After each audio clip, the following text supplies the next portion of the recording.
Yo, what's going on, everybody? Happy Monday. Hope you had a wonderful weekend. You're here for the 10-minute mailbag, though. This is the MLB The Show series in which we take your questions from Discord and YouTube, and I suppose wherever else they might be, and we answer them and we try to give you the best answers possible so you can make your teams better, or make better decisions, or stop making stupid ones. That's basically the goal of this content series, is to educate and provide a little perspective from somebody who plays this game probably a lot more than he should.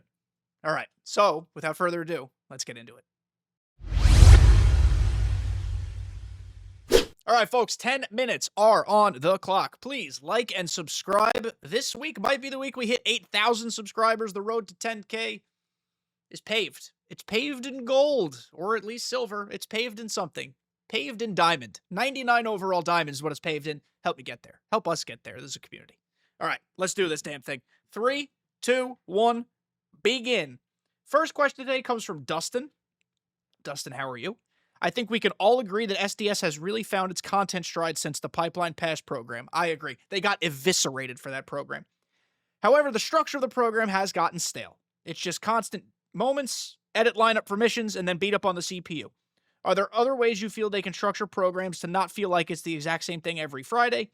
Do they need to have more creative ways like the Easter egg hunt to do their programs? So let's talk programs. There's like levels and nuance to all of this and what I'm about to say. So let's just acknowledge that up front. This is not. Is my camera a little blurry? It might be. We'll figure it out after the fact. We're already live.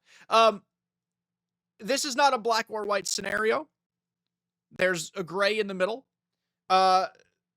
This is also not black and white in terms of your opinion being right or wrong.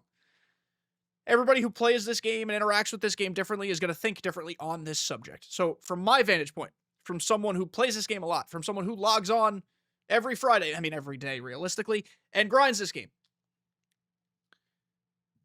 I can see why, and sometimes I feel it too, it feels like the constant CPU smashing with all of these program missions, signature series missions, stat missions, etc., can get very stale and annoying. I don't like it. It is not a creative or engaging way to advance through programs. Programs, in large part, are intended to take a few hours. They're not intended to take a few weeks. Collections can take weeks. Programs don't take that long. So I truly don't have the answer as to what would make a more engaging grind still also not take too long. I will say SDS has done very good lately. I'd have to go back and check all the programs. We're not going to have time within the span of 10 minutes, but they have been adding, any program that's associated with a pack drop. They're very good about collect this tier, get points, collect this tier, get points. With the Spotlight programs, I hate grinding the Spotlight programs. I buy all the cards anyway, so I just buy them all and then collect them to finish the program, or at least get damn close. Moments are fine. I don't hate moments. Sometimes I wish there were more of them, just to give you an optional grind. You don't have to do all the moments, but if you want to do all of them, it gets you farther through the program. I like when the programs include showdowns. I like when they include a conquest. A conquest is at least better than beating up on the CPU. There is a goal involved. There is, or there are some packs sprinkled in there as well, some XP.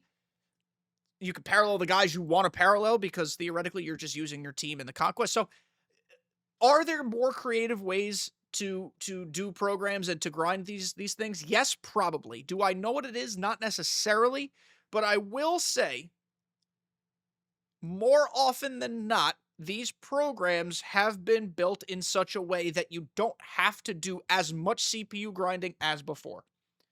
In a perfect world, there's little of it. And when I say CPU grinding, I don't mean Conquest. I mean, like, going to Shield Woods, or going to Laughing Mountain, or going to Coors against the Rockies on rookie, and just beating them 76-0. That's what I mean by CPU grinding. That stinks. That's not fun. It's not engaging. You're not getting better at the game. Like, that's the other thing. I'd kind of want the grind to encourage people to get better, to try different things. Like, sometimes there are extreme moments. Those are good.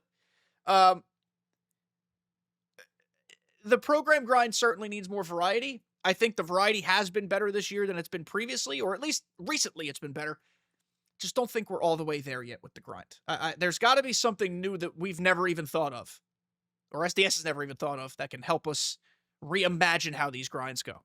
That's kind of where I'm at. How would you fix program grinding? What is your new idea that we haven't heard about, or what is your way to fix what we currently have to make programs fun? That's my question for you moving forward. Thank you for your question, Dustin. Next one comes from NYG fan. Go Giants, go Jackson Dart. Love Jackson Dart. Can you discuss tunneling and how each pitch works off of one another? I think that would really help a lot of people out. So I can't get into every single pitch. Like, we don't have time for that in this video, but tunneling is an important piece of successfully pitching, both in real life and in a video game. So we're going to use Corey Kluber as an example, because tunneling his pitches is easy. Tunneling is essentially where every pitch starts off on the same plane, and then in like the last, 15 feet, 10 feet, different shit happens. You know, the sinker is going to go this way, the cutter is going to go that way, the sweeper is going to come down, slurve, slider, they operate slightly differently. It's all about deception. The tunnel is all about your opponent thinking one thing is coming and then fooling them with something else. The simplest tunnel, in my opinion, to understand is the four-seam fastball cutter. The four-seam fastball, it is what it is. It do be going straight. Pin straight. Then you're going to follow that with a cutter. You're going to start it in generally the same location. They're going to see it and go, oh, look, another fastball. Then they're going to swing super early to time themselves to that fastball. And your cutter is going to go whoop, and either miss their bat or go off the end of the bat for a rollover ground ball. That's the success of tunneling. Tunneling is different than sequencing, though they do go hand in hand. Sequencing is, I throw a fastball and you're, super duper early on it and you pull it foul. Well, my next pitch in the sequence is not going to be another fastball, because you're going to time it. It's going to be a changeup. We're going to throw something slower to keep speeding you up even more, so you pull that foul too. Sequencing, tunneling, different. They go hand in hand. I talk about things like this every single Thursday in our How to Pitch With series. I don't always use the words tunneling and sequencing, but we're doing it in real time. So if you want to learn more about pitching, if you want to learn more about how to use certain pitchers in this game, every Thursday, this channel, How to Pitch With, you see every single pitch I throw in a ranked game. Sounds like cool content to me. Thank you for your question, NYG fan. Go Giants. Next up, from Khalik Barkers. I have a question, would like everyone's opinion. With the new Threads collection being added, do you think that for the final big collection, SDS will require you to go back to completed collections and get every single card? Is essentially what he's asking. So I've thought about silly little things like this, and I do not mean your question is silly. I mean it would be such a typical SDS thing to do something this dumb, something this frustrating and this annoying. What he's basically saying is, what if at the end of the year, you have to go back into, I'm trying to pick one that's accessible. I guess New Threads would be the one. And they make you get 100% of the cards in this program, including the old ones. Corbin Burns, Cody Bellinger, etc., etc. Because the final big collection is a 100% binder collection. Boy, howdy, let me tell you. If they do that, there will be a revolt. And, I mean, honestly, by that point, what could they even give us that's worth a 100% collection? Like, we've already gotten, theoretically speaking, the best hitting card in the game. In terms of attributes, his swing is not for everybody. He's not a switch hitter. I understand. I'm just saying attribute-wise. Theoretically, we already have the best maxed out. I guess he doesn't have power left. I don't know. The razor-thin margin between a card like this and then the big boy collect every card collection, let's Pepe Alazar.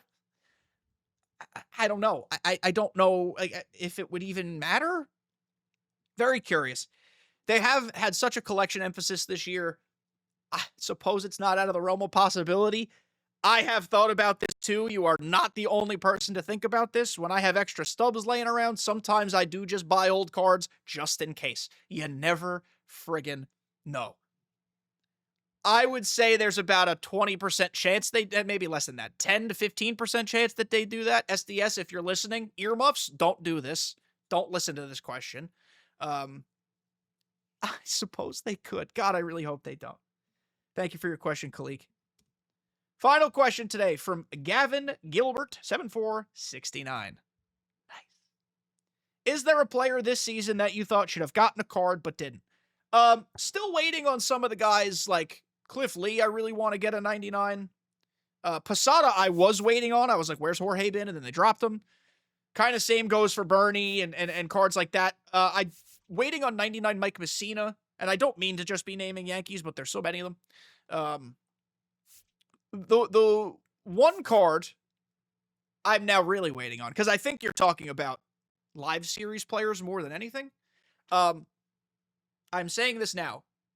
On Monday, August 18th, at whatever time you're watching this, if Ben Rice does not receive a Spotlight 99 on Friday, be it in the program or the associated Spotlight pack, I will walk from Baltimore to San Diego, knock on the studio's front door, and say, hey guys, I'd like to have a conversation with you. Ben Rice just had a 7 RBI game. He had a homer. He had a double. He had another single. He is a remarkable baseball player. And he's my favorite player on earth right now. So if Ben Rice doesn't get a card on Friday, I'm showing up to SDS in a non-threatening way. This is not a threat, and I just want to have a little talk. I want to have a meeting. I want to be like, hey guys, how do we make these decisions? This is not a threat at all. I love the good folks at SDS, but this is how committed I am to Ben Rice. I'll be there. Please, for the love of Ramon, SDS, make a Ben Rice card that's a 99, please. He will be on my God Squad. It will not go for naught. I'm promising you this man will be on the God Squad for a minute. If you give me a 99 Ben Rice, he'll DH, he'll play first. He's not going to catch because Jorge's there, but he'll be there. Rest assured. I'll pay whatever amount of stubs I gotta. He'll be there. But yeah. This was the 10-minute mailbag. My camera still looks like weirdly blurry, or are my eyes broken? I don't know. Either way, thank you guys for making it to the end. Love you all. If you have questions, leave them down below. If you have responses to what we talked about, leave them down below. Most importantly, subscribe. On the road to 8K, on the road to 10K. All right? Thank you guys. Love you guys. See you next time.